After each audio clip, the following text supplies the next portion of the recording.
Di tepian utara Pulau Jawa, terbentang sebuah wilayah yang dahulu kala masih berupa hutan lebat, rawa-rawa, dan sungai yang berkelok. Angin laut berhembus, membawa aroma asin dari Laut Jawa.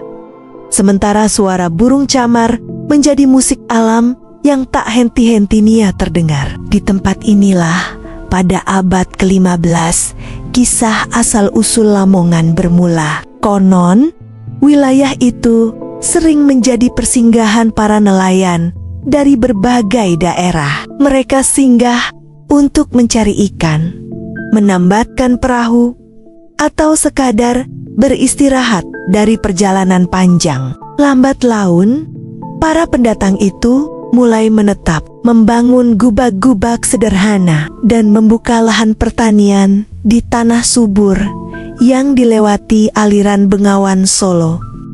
Cerita rakyat setempat menyebutkan, kehidupan masyarakat kala itu dipenuhi tantangan. Hutan masih dihuni hewan buas, rawa-rawa menjadi sarang nyamuk, dan banjir kerap melanda. Namun, tanahnya yang subur membuat mereka bertahan. Padi, jagung, dan umbi-umbian tumbuh dengan baik.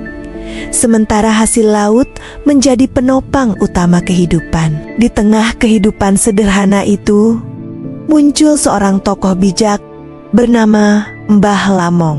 Beliau adalah sosok pemuka desa yang dikenal pandai menasihati, sabar, serta memiliki pengetahuan luas tentang alam dan kehidupan. Banyak orang datang kepadanya untuk meminta petuah, mulai dari cara mengatasi gagal panen, mencari obat tradisional, hingga menyelesaikan perselisihan antar warga. Nama Mbah Lamong semakin harum, sehingga daerah tempat ia tinggal perlahan dikenal sebagai Tanah Lamongan, yakni tanah yang dihuni oleh pengikut dan keturunan Mbah Lamong. Dari sinilah cikal bakal sebuah kota yang kelak dikenal luas lahir, berawal dari seorang tokoh sederhana yang menjadi panutan masyarakat. Seiring berjalannya waktu, kampung kecil yang didiami Mbah Lamong semakin ramai. Para pendatang berdatangan dari berbagai daerah pesisir, membawa bahasa, budaya, dan kebiasaan yang beragam. Meski demikian, mereka mampu hidup berdampingan karena bimbingan bijak sang tokoh panutan. Mbah Lamong bukan hanya seorang pemimpin desa, ia juga seorang pertapa yang sering mencari ketenangan di tepian sungai.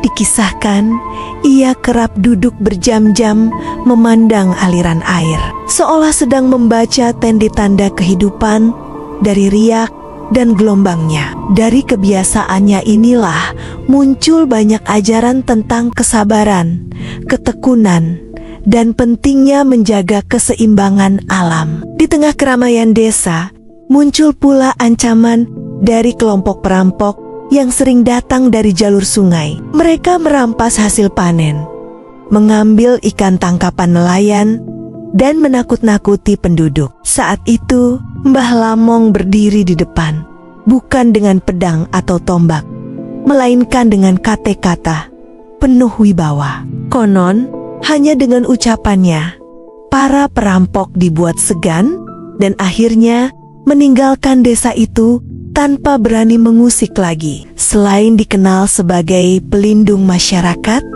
Mbah Lamong juga mengajarkan nilai kebersamaan. Ia menekankan bahwa tanah subur dan laut luas bukan hanya untuk satu orang, melainkan rezeki yang harus dibagi bersama. Nilai inilah yang membuat masyarakat desa semakin kompak dan saling menolong ketika menghadapi kesulitan. Dari masa ke masa, kisah kebijaksanaan Mbah Lamong diceritakan turun-temurun, hingga kemudian sebutan Lamongan tidak lagi hanya merujuk pada nama seorang tokoh, melainkan menjelma menjadi identitas wilayah yang diakui oleh banyak orang. Desa itu mulai tumbuh menjadi pusat perdagangan kecil, tempat para pedagang singgah sebelum melanjutkan perjalanan ke kota-kota besar di Jawa Timur.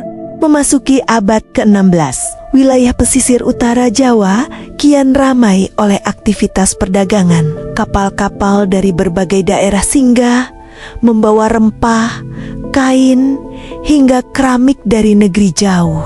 Desa Lamongan yang dahulu sederhana, kini menjadi persinggahan penting karena letaknya yang strategis, berada di jalur sungai dan dekat dengan laut. Seiring berkembangnya perdagangan, kerajaan-kerajaan besar di Jawa pun mulai melirik wilayah ini. Catatan lisan menyebutkan Lamongan pernah berada dalam pengaruh kerajaan Majapahit, lalu kemudian menjadi bagian dari wilayah kekuasaan Demak setelah Majapahit runtuh. Pada masa itu, ajaran Islam mulai berkembang pesat di tanah Jawa, termasuk di Lamongan. Para ulama dan wali datang menyebarkan ajaran Islam.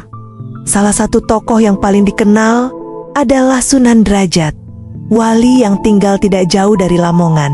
Ia tidak hanya berdakwah, tetapi juga mengajarkan nilai sosial bahwa membantu sesama adalah ibadah yang utama. Masyarakat Lamongan banyak terpengaruh oleh ajaran ini, sehingga terbentuk budaya gotong royong yang kuat diwariskan hingga sekarang. Kisah tentang Mbah Lamong pun berpadu dengan semangat baru yang dibawa para wali. Jika Mbah Lamong dikenal karena kebijaksanaan dan nasihat hidupnya, maka para ulama memperkaya kehidupan spiritual masyarakat. Kedua warisan ini, kearifan lokal dan nilai agama, berpadu menjadi dasar kuat bagi identitas Lamongan. Lambat laun, desa Lamongan berubah menjadi wilayah penting dalam jaringan perdagangan pesisir. Pasar mulai terbentuk. Para pedagang dari Tuban, Gresik, hingga Surabaya kerap datang untuk bertransaksi. Disinilah cikal bakal Lamongan sebagai kota perdagangan dan kebudayaan mulai terlihat. Memasuki abad ke-17 hingga ke-19, datanglah masa kelam ketika bangsa-bangsa asing mulai menguasai wilayah Nusantara. Lamongan yang letaknya strategis di pesisir utara Jawa tidak luput dari perhatian. Awalnya, pedagang asing hanya singgah untuk berdagang. Namun, lambat laun mereka mulai menancapkan pengaruh dan kekuasaan. Ketika Belanda mulai memperluas kolonialismenya di Jawa Timur, Lamongan menjadi salah satu wilayah yang diatur ketat. Hasil bumi berupa padi, jagung, serta hasil laut dipungut pajak tinggi. Rakyat dipaksa bekerja keras di ladang dan tambak, sementara keuntungan lebih banyak mengalir ke tangan penjajah. Meski demikian, masyarakat Lamongan tidak tinggal diam. Tercatat dalam kisah rakyat, banyak tokoh lokal yang bangkit menentang penindasan. Mereka mungkin tidak seterkenal pahlawan besar Nusantara, tetapi semangat perlawanan rakyat Lamongan tetap hidup. Bentuknya beragam, mulai dari perlawanan bersenjata, sabotase hasil panen, hingga perlawanan budaya dengan menjaga tradisi lokal dan tetap menjalankan ajaran agama. Di pesisir, nelayan Lamongan menggunakan kecerdikan untuk menghindari pungutan. Mereka menurunkan hasil tangkapan di pelabuhan kecil atau menyembunyikannya di balik rawa-rawa sebelum menjualnya ke pasar. Sementara itu, para petani bekerja sama menyalurkan hasil bumi lewat jalur tersembunyi agar tidak seluruhnya jatuh ke tangan penjajah. Meski ditekan dari berbagai sisi, Lamongan tetap bertahan sebagai wilayah yang hidup. Pasar tradisional tetap ramai. kegiatan budaya dan keagamaan tidak pernah padam, dan semangat gotong royong semakin kuat. Dari masa penjajahan inilah lahir nilai keuletan dan keberanian yang menjadi ciri khas masyarakat Lamongan. Setelah melewati masa panjang penjajahan, Lamongan memasuki babak baru ketika Indonesia meraih kemerdekaan pada tahun ke-1945. Semangat perjuangan yang telah lama bersemi di tanah pesisir ini menemukan bentuknya dalam pembangunan masyarakat Lamongan.